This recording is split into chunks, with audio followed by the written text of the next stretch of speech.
dear student, I hope everything is going well. So dear student, today we will going to learn about cell theory.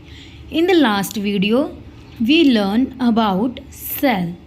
तो बच्चों हमने last video में cell के बारे में देखा था कि सेल क्या होता है, सेल के बारे में एकदम बेसिक जानकारी देखे थे। अगर आपने नहीं देखा होगा तो आप लास्ट वीडियो में जाके देख सकते हैं, उसका लिंक मैं डिस्क्रिप्शन बॉक्स में दे दूँगी। बच्चों तो अब हम बिना टाइम वेस्ट किए हम सेल थियरी के बारे में पढ़ने वाले हैं। तो सेल थियरी क्या थी? In 1839 Schleiden a German botanist and Schwann a British zoologist led to the development of the cell theory or cell doctrine। बच्चों इन 1839 में जो शेल्डिन जो एक जर्मन बोटैनिस्ट थे, अब बोटैनिस्ट मीन्स जो प्लांट के ऊपर उन्होंने स्टडी किया था, वो एक जर्मन कंट्री के बोटैनिस्ट थे एंड जो स्वान थे वो एक ब्रिटिश के जूलॉजिस्ट थे। तो ये दोनों साइंटिस्ट ने क्या कहा कि डेवलपमेंट ऑफ सेल थियरी और सेल डॉक्ट्राइन मीन्स सेल का फ्यूचर क्या है और सेल कैसे डेवलप हुआ है उसके बारे में उन्होंने हमें थियरी के थ्रू बता दिया। According to this theory all living things are made up of cell. इस थियरी के अकॉर्डिंग बच्चों जो लिविंग थिंग्स हैं सारे वो सेल से बने हुए हैं। और सेल क्या है? एक basic structural and functional unit of life, जो हमने लास्ट वीडियो में ऑलरेडी पढ़ चुके हैं। तो जो सेल होता है वो क्या होता है बच्चों? बेसिक स्ट्रक्चरल है और फंक्शनल यूनिट ऑफ लाइफ। ये जो लाइफ है, हमने जो हमारी बॉडी बनी हुई है उसका जो बेसिक स्ट्रक्चर है वो सेल से बना हुआ है। और उसका जो फंक्शनल यूनिट मीन्स अगर सेल नहीं है तो ना बॉडी बन पाएगा, ना ऑर्गेनिज्म रह पाएगा और ना वो कोई फंक्शन कर पाएगा।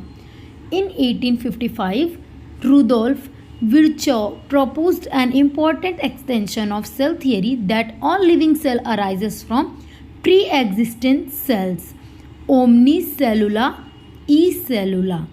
बच्चों 1855 में आफ्टर कुछ सालों बाद क्या हो गया? एक नया साइंटिस्ट आया जिनका नाम था रुडोल्फ वर्चॉ। अब जो ये रुडोल्फ वर्चॉ साइंटिस्ट थे, इन्होंने बताया कि जो सेल थियरी का एक extension version means cell theory को और डेवलप करके बताया उन्होंने। तो उन्होंने बताया कि जितने लिविंग सेल्स हैं, जो भी लिविंग सेल्स हैं वो किससे बने हुए हैं, कहाँ से बने हुए हैं? प्री एग्जिस्टिंग सेल से। मीन्स जितने भी हमारे सेल हैं वो कोई पहले से बने हुए सेल से बना हुआ है और उसको उन्होंने ओमनीसेलुला नाम दिया और ई सेलुला नाम दिया। Next point, the cell theory holds true for all cellular organism. अब बच्चों ये सेल थियरी कहाँ एप्लीकेबल है, ये कहाँ लागू किया गया है?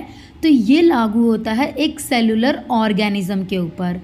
ठीक है, अगर हम ये सेल थियरी को कहें कि क्या ये सेल थियरी एक नॉन लिविंग थिंग को भी सपोर्ट करेगा, तो बिल्कुल नहीं, क्योंकि सेल थियरी जो बनी हुई थी वो बस सेलुलर ऑर्गेनिज्म के ऊपर ही कहा गया था, बनाया गया था। Non cellular organism such as virus do not obey cell theory. अब बच्चों एक वायरस को अगर देखेंगे तो ये वायरस भी लिविंग थिंग होता है। तो अब ये वायरस के ऊपर हमारा सेल थियरी एप्लीकेबल नहीं होता है। क्यों नहीं होता? क्योंकि जो वायरस होता है वो बच्चों नॉन सेलुलर ऑर्गेनिज्म है। नॉन सेलुलर ऑर्गेनिज्म मीन्स उसमें प्रॉपर सेल्स नहीं होते हैं। वायरस का स्ट्रक्चर देखेंगे तो वायरस के सराउंडिंग प्रोटीन से होती है, एक प्रोटीन की कोट होती है और अंदर उसके डीएनए बना होता है, डीएनए रहता है। तो ये जो प्रोटीन और डीएनए दो ही पॉइंट यहाँ पे होते हैं जो सेल, जिसे सेल नहीं कहते हैं, हम नॉन सेलुलर सेल कहते हैं। तो ये जो नॉन सेलुलर ऑर्गेनिज्म है जो वायरस, ये सेल थियरी को ओबे नहीं करता है।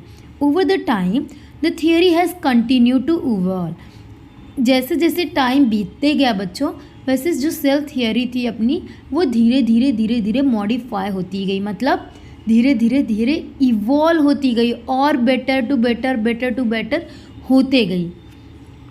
The modern cell theory includes the following component. तो बच्चे अभी तक तो हमने पहले का देखा था कि जब 18s की ईयर्स चल रहे थे, वो टाइम पे क्या क्या हो गया था। तो वो टाइम पे साइंटिस्ट आए और उन्होंने एक साइंटिस्ट ने ये बता दिया कि सेल जो होता है unit, basic unit and basic structural unit and functional unit of life होता है। दूसरे रूडोल्फ जो साइंटिस्ट थे, उन्होंने आके बताया कि जो सेल था वो अपने प्री एग्जिस्टिंग सेल से बना हुआ था। तो बच्चों ये तो पहले की बात हो गई, लेकिन आज कितना इवॉल्व हो गया है। तो आज की जो मॉडर्न सेल थियरी है, मॉडर्न सेल थियरी मीन्स आज की जो सेल थियरी है, इसमें फॉलोइंग कुछ कंपोनेंट इंक्लूड होते हैं। जैसे all cellular organisms are made up of one और मोर सेल, मीन्स जितने भी सेलुलर ऑर्गेनिज्म हैं वो या तो एक सेल से या एक से ज़्यादा सेल से बने हुए होते हैं। The cell is the structural and functional unit of life. जो सेल्स होते हैं वो बच्चों क्या होते हैं, एक स्ट्रक्चरल और फंक्शनल यूनिट ऑफ लाइफ। ये जो पॉइंट है, the cell is the structural and functional unit of life, उससे हम बहुत रिपीट करते हैं और ये बहुत बेसिक पॉइंट है बच्चों, जिसको आपको भूलना नहीं है। All cell arises from pre existing cells by division. जितने भी सेल्स हैं वो कैसे होते हैं, कहाँ से अराइज होते हैं, प्री एग्जिस्टिंग सेल से। कैसे, डिवीजन कर करके मतलब एक सेल से 2 सेल बन जाते हैं, फिर 2 सेल से 4 सेल बन जाएंगे। ऐसे उनकी डिवीज़न होके अपने पहले वाले सेल से वो लोग बनते जाते हैं। Energy flow occur within the cell. ये जो बच्चों सेल है, इनमें एनर्जी का फ्लो होता रहता है। मीन्स जो अपना पहला सेल होगा वहाँ से एनर्जी फ्लो होकर हमारे जो नए सेल बने होंगे डिवीज़न करके, वहाँ पे आया होगा। Cells contain hereditary information DNA which is pass from cell to cell. Cell के अंदर क्या मेन फंक्शन है बच्चों, सेल के अंदर DNA मटेरियल प्रेजेंट होता है जो एक हेरिडिटरी इंफॉर्मेशन को कैरी करता है। तो ये DNA बच्चों क्या होता है, एक सेल से दूसरे सेल में भेजा जाता है, उसको एक सेल से दूसरे सेल में भेजा जाता है। इसीलिए तो कहते हैं कि आप कोई भी पार्ट्स ऑफ बॉडी ले लो, अपने कोई भी बॉडी का कोई भी एक पार्ट ले लो, आपको DNA हर पार्ट में मिलेगा। आपका DNA जो होगा वो अगर किसी ने क्राइम कर लिया है बच्चों, और उसका ब्लड सैंपल या उसका हेयर, नेल्स या कोई ऐसा सब अगर पर्टिकुलर ऑब्जेक्ट उसका अगर समझ लो सब्सटेंस गिरा हुआ मिल गया, कहाँ पे, किसी जहाँ पे उसने क्राइम किया है, तो उसके थ्रू हम DNA का आराम से DNA टेस्ट करके हम आराम से पता कर सकते हैं कि ये क्रिमिनल है या नहीं। तो हमें क्या पता चल गया कि हमारे सेल के पास क्या है, हेरिडिटरी इंफॉर्मेशन है जिसे DNA कहा जाता है। All cells have a basically the same chemical composition. बच्चों अब ये जो हमने कह तो दिया, अब हमारे पास डिफरेंट सेल्स प्रेजेंट है। आप कहोगे कि हार्ट होता है, हार्ट में भी हार्ट भी एक सेल से बना हुआ है, लंग्स भी एक सेल से बना हुआ है।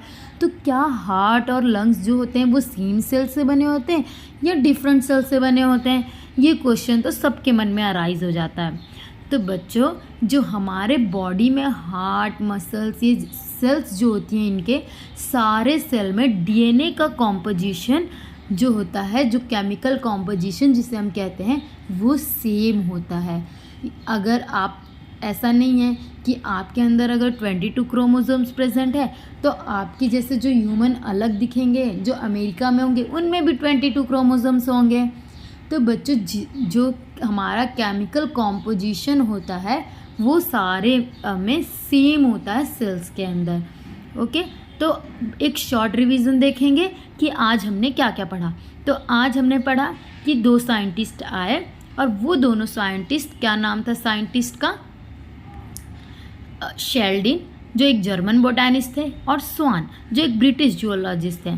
ये दोनों मिलके हमें बताए कि जो लिविंग थिंग्स होते हैं किससे बने हुए हैं, सेल से।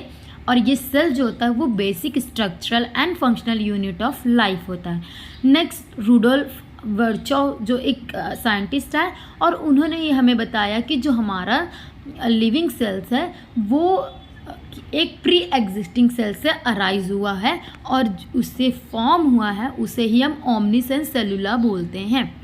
द सेल थियरी जो थी हमारी, हमने पढ़ा कि वो बस सेलुलर ऑर्गेनिज्म पे ही लागू होता है, नॉन सेलुलर ऑर्गेनिज्म पे ये नहीं एप्लीकेबल है। जैसे कि वायरस एक नॉन सेलुलर ऑर्गेनिज्म है बट लिविंग थिंग है वो, बट वो सेल थियरी को ओबे नहीं करता है, जो एक एक्सेप्शन पॉइंट है बच्चों, ये ध्यान में रखना। फिर हमने पढ़ा कि मॉडर्न सेल थियरी में क्या क्या इंक्लूड किया गया। हमारे मॉडर्न थियरी में हमने पढ़ा कि हमारे जिस ऑर्गेनिज्म होते हैं वो तो या तो वो एक सेल से बनेंगे या तो बहुत सारे सेल से बने होंगे। नेक्स्ट हमने देखा कि हमारा जो सेल था structural and functional unit of life. Then जो हमारा सेल होता है वो प्री एग्जिस्टिंग सेल से बना हुआ है बाय डिवीजन, और जो एनर्जी फ्लो है वो क्या होता है, within the cell flow होता रहता है। नेक्स्ट पॉइंट हमने देखा कि जो हमारा सेल है उसमें हेरिडिटरी इन्फॉर्मेशन होता है जो सेल टू सेल पास होता रहता है। और लास्ट हमने देखा कि जो हमारे सेल्स होते हैं उनमें सारे में केमिकल कंपोजिशन सेम होता है। तो थैंक यू बच्चों, आज के लिए हम बस इतना ही देखेंगे। नेक्स्ट वीडियो में हम कुछ इंटरेस्टिंग टॉपिक के बारे में देखते रहेंगे। अगर आपको ये वीडियो अच्छा लगा तो आप लाइक, सब्सक्राइब एंड शेयर ज़रूर करिएगा, और अच्छे नॉलेज के लिए, अच्छे जानकारी के लिए आप हमारे चैनल को फॉलो करते रहें। Thank you.